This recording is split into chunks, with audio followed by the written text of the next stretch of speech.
দর্শক, আমি এই মুভিটা বানিয়েছি শুধুই আপনাদের জন্য, আপনাদের প্রতিক্রিয়ার জন্য। আমি নতুন আর্টিস্ট তৈরি করতে চাই।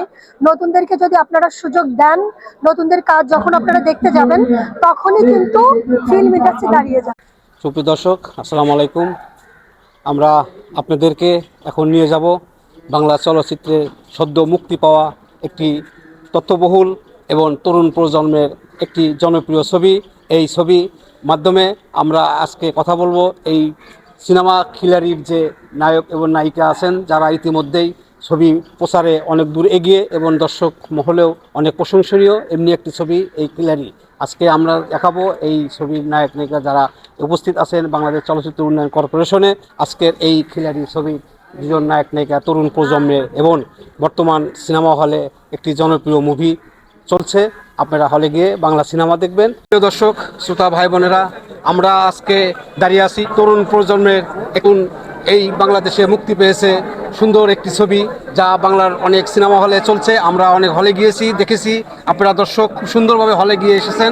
নিয়ে এত সুন্দর রেসপন্স পাবো দর্শক থেকে, এটা আমি যদিও আগে থেকেই আশাবাদী ছিলাম, তারপরে এখন রিলিজের পর আরো বেশি আশাবাদী হয়ে গেছে। ফার্স্ট উইকে 15টি হলে আমার মুভিটা গেছে, সেকেন্ড উইকে 9টি হলে গেছে, থার্ড উইকে 10টি হলে যাচ্ছে, এবং এর মধ্যে 3-4টা হল আছে যেখানে রিকল হয়েছে। চন্দ্রিমার মতো হলে থার্ড উইকে রিকল হয়েছে, খুলনাতে রিকল হয়েছে, বিজিবিতে রিকল হয়েছে। সো ইটস আমি অসম্ভব অসম্ভব হ্যাপি। আমার এই মুভিটা রিলিজ করতে গিয়ে আমি যতটা বাধার সম্মুখীন হয়েছিলাম, আমার রিলিজের পরে এই দর্শকই তাদেরকে থাপ্পড়টা দিয়ে দিছে। আমার কিছুই বলতে হয়নি মুভি কেমন হয়েছে না হয়েছে। আমি দর্শকদের প্রতিক্রিয়ার জন্য ওয়েট করেছিলাম। যে যে দর্শক দেখেছে, হল মালিক স্যাটিসফাইড। প্রতিটা যে হলে চলেছে, প্রতিটা হলে যে একটি হল থেকে আমার মুভি নামাতে পারেনি। সো এই যে একটা বড় বিষয়, অনেক সুপারস্টার আছে যাদের মুভি পরের দিনই নামাই ফেলছে। সো আমার মুভি কিন্তু কোনো হল নামাতে পারেনি, এবং 4-5টা হল রিকল করতেছে থার্ড উইকে।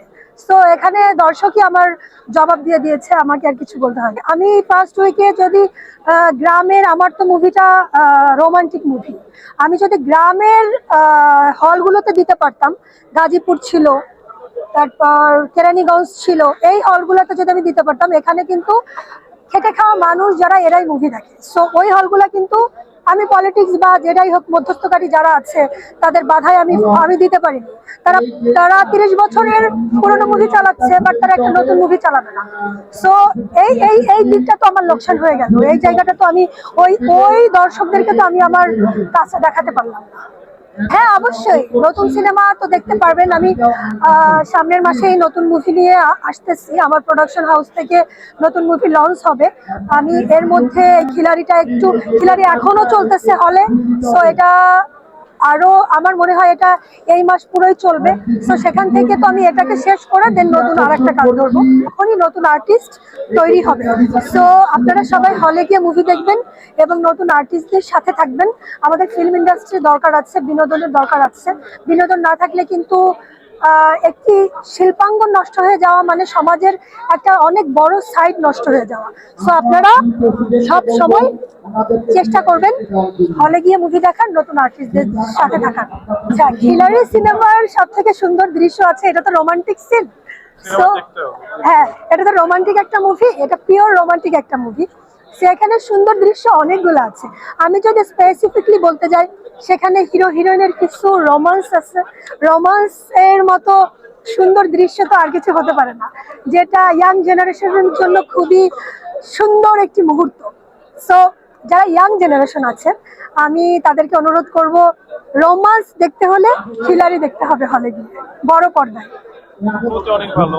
ও যেটা বলে দিচ্ছে যে আমাদের থার্ড সপ্তাহে হচ্ছে আমাদের রিপিট হচ্ছে হলে। আমি নিজেও জানি, বিজিবির পাশে আমার বাসা ধানমন্ডি, বিজিবিতে 3 সপ্তাহ ধরে সিনেমাটা চলছে, এবং আমাকে সেখান থেকে কল করা হয়েছে যে একটু আসেন। কালকেও বলা হয়েছে, বাট আমি সময়ের অভাবে যেতে পারিনি। আমি বুঝাই তো হয়তো জার্নালিস্ট হিসাবে যদি জার্নালিজম করে থাকেন তাহলে অবশ্যই দেখা উচিত। তো আপনি একটু দেখবেন, আর আমার কাছে সব সিকোয়েন্স চ্যালেঞ্জিং মনে হয়েছে, কারণ আমি যেহেতু অভিনয় করছি আমাকে অনেক বড় একটা ক্যারেক্টার প্লে করতে হয়েছে, টানতে হয়েছে। তো সব কাজিয়ে মানে সব সিকোয়েন্সে অনেক challenging। এখন আমরা সবসময় বলবো বাংলা সিনেমার পাশে থাকেন, হলে গিয়ে বাংলা সিনেমা দেখেন। Okay, আল্লাহ হাফেজ। আল্লাহ ভালো হাফেজ। থাকবেন সবাই।